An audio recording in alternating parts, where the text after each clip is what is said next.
different there. But yeah, it was. I thought it was a really entertaining game, even though the second half was a bit different to the first half. It was an enjoyable watch from my point of view. The only last thing I wanted to talk about this was the moral vacuum. And did you think he should have gone for intent in terms of the swinging arm that he managed to hit his own player with, but which just tells you everything. He doesn't care who gets in the way. Doesn't give a shit, does he? Doesn't care about anyone or anything. But yeah, I mean, the intent was all there, wasn't it? Do you think he should have maybe had a bit more than just a quiet word in his ear? It's difficult to say when he hasn't. Like, he made very, very cheap contact on the Warrington player. So I think the penalty was for the intent. And it was just a poorly timed tackle, but he didn't really risk injuring his opponent from it with the way it happened. Yeah, maybe because it was quite swinging, wasn't it? But on the he's such a. I mean, he's gonna cost him a game. He's obviously got talent, but he's such a loose so cannon. Far, though, hasn't he? He was a big factor. Yeah, true. He's been really. But yeah, anyway, he's played. What is it? I think 6 games so far. Won 5 of them in the Super League. That is. Certainly there's question marks about this guy off the field and a little bit with his reactions and stuff on the field, but you can't deny that he's coming off the bench and making an impact. This big Catalan's bench is making an impact. I think Warrington tried to temper that by putting Akwala back on the bench when he's been starting a few games recently. I think that was to bring him as a big physical middle presence to go up against the Catalan's bench with a fresh big body. But yeah, I thought it was a bit fucking rash, weren't it? Yeah, I mean, Catalan, they're not a pretty side. They're not the team of 10 years ago, but at the moment they're proving to be rather effective, which is it's good for them. But yeah. Yep. Stats say Wire maybe should have edged this one over 100 more metres, although unusually for them at a slightly worse average gain than their opponents. More bus breaks and offloads for the Wolves, and a slightly better discipline with 1 fewer penalty conceded. They did make a couple more errors though, and the visiting Dragons were perfect with the boot, which was slightly better than what Warrington offered up. Okay, individual. Not huge stats made in this game, but possibly the weather conditions in the second half caused a lot of that. But Josh Charnley trying 116 metres, Chris Hill 119 metres, Steph Ratchford, who was the best player on the pitch I thought in this one, 2 try assists, 123 metres, 2 clean breaks. For the Catalan side, they're 2 real leaders, let's say. Remy Casti 118 metres and Greg Bird 156 metres. Thursday's other game was maybe less exciting, to be honest. Even though the scoreline ended up reasonably close, it didn't reflect the action on the field. It was Huddersfield 20, Wigan Warriors 12. It was 12-6 to the Giants at half-time, so they maintained, in fact, extended that lead in that second half.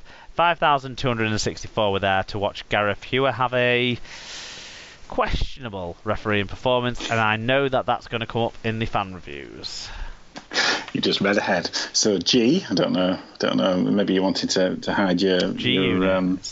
G unit. It was the G unit. It was one of like some rap group, weren't it, or something? I don't know. I'm not really a rap person. I'm not down with the kids. Yeah.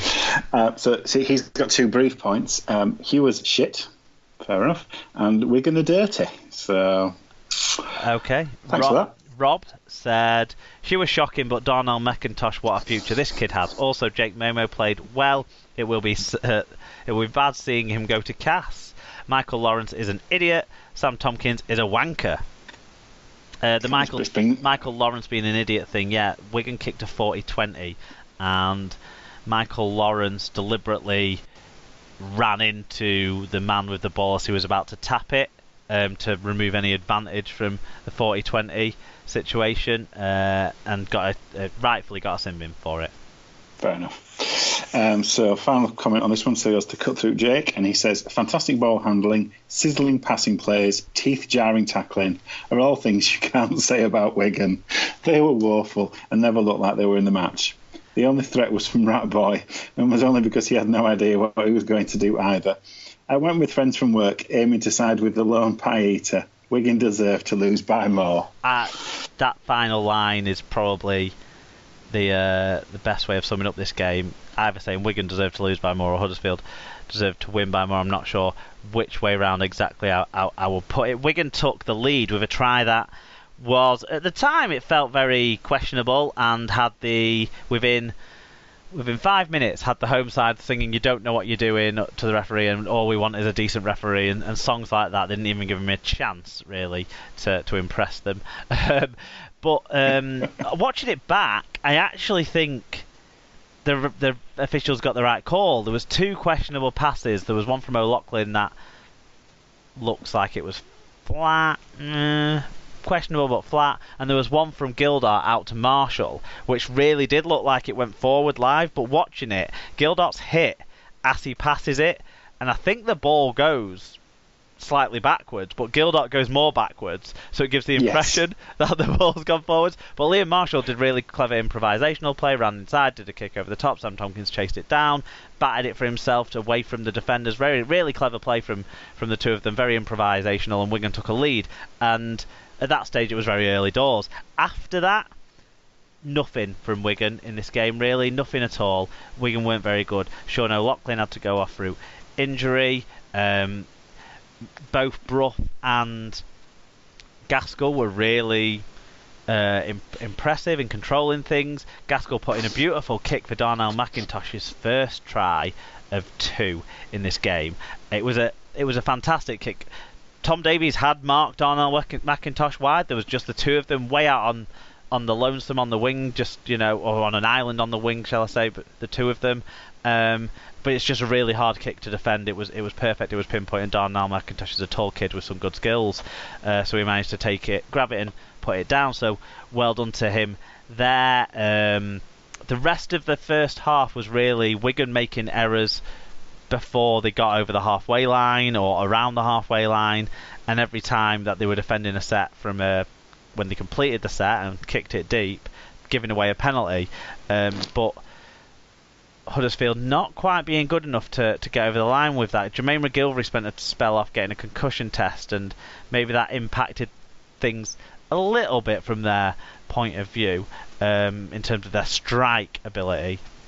But straight after the second half started, another Wigan error. Morgan Escaray this time, I think, knocked on, and Darnell McIntosh went in with a flying finish from a scrum set play. Watch that one on the highlight reels. It's a nice set move. Danny Brough very good in it. He basically makes 4 Wigan defenders look like fools. Wigan had put the wrong people on the outside of the scrum. Players, they had too many large guys who didn't have lateral movement outside the scrum, considering they were playing a second rower at centre already. Bit problematic there.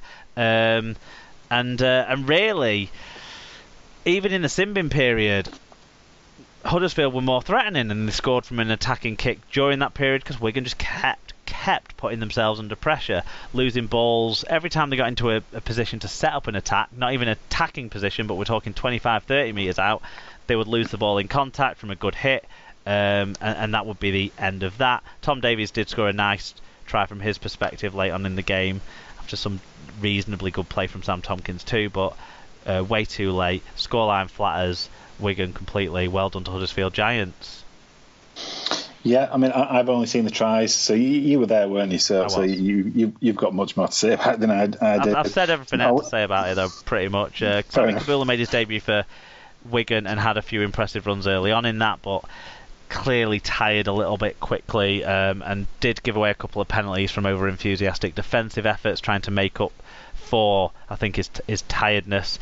For the Giants, I was really impressed with young Matty English off the bench. Dale Ferguson off the bench as well was very good, I thought. He was playing a little bit more of a middle unit role than we'd normally expect from Dale Ferguson. He was very good. That pretty much covers it for me. Yeah, it's always good to see SLP favourite Alex Miller getting over the line as well. From a neat upload from other SLP, former guest on SLP some time ago, Adam O'Brien. So yes, it looked like a nice little try, that one. But yeah, other than that, that's don't really have much to say. As you say, it seemed like fair enough. Obviously, this. I think we'll find this in these last few rounds. Teams that have got something to really fight for will perhaps be, overachieve slightly in terms of performances.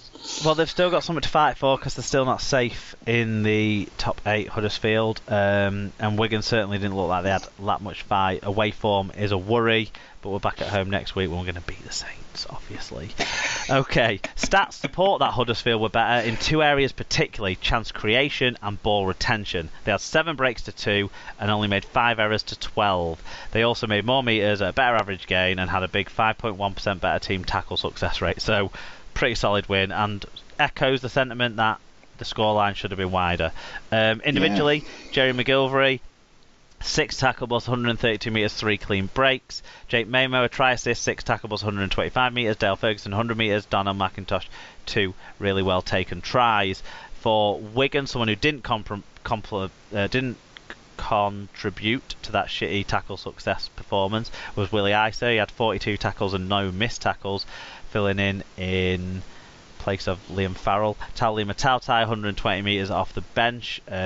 Did some decent forward running from his perspective. And Tom Davies, 1 try, 116 metres. Tautai made up for the fact that he came onto the field and gave away about 2 penalties within the first 2 defensive sets that he was on the pitch for. Okay, moving on to Friday's game, and the one that made the most difference to anyone, really. It totally consigned Salford to the qualifiers. It was a home loss for them to the Castleford Tigers. It was 24 points to 6, having been 6-all at half time. So Castleford, one side who weren't put off by an second half downpour. 2,681 suggests some of the Salford public might have been put off by the inclement weather we finally got over late Thursday and through most of Friday. Chris Kendall was the man in the middle for this one. We only got one fan view in. Who was that from?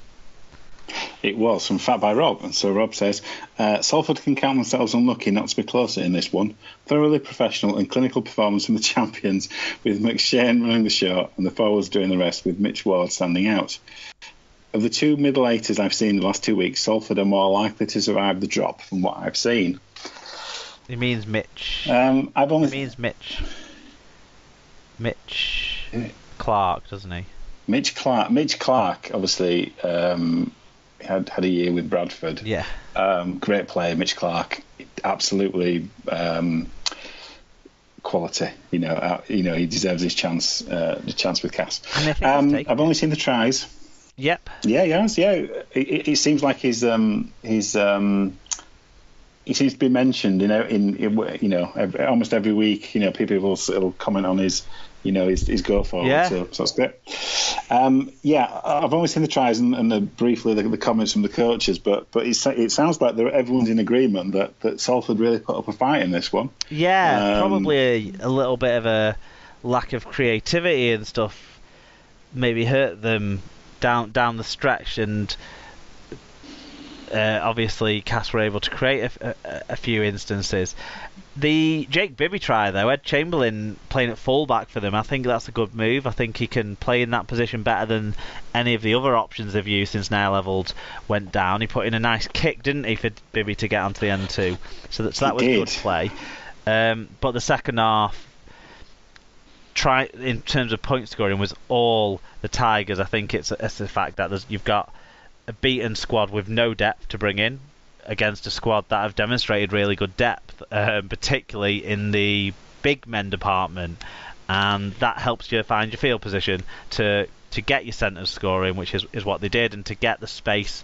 That Kieran Gill try looked way too easy. The QLT kind of dance across the line without anyone even thinking about tackling them, throwing the big looping pass. Darryl Alfort's in the middle of nowhere, and Kieran Gill going in for a well-earned try from his perspective. But disappointing for Salford that they weren't able to build on a solid first half performance at home.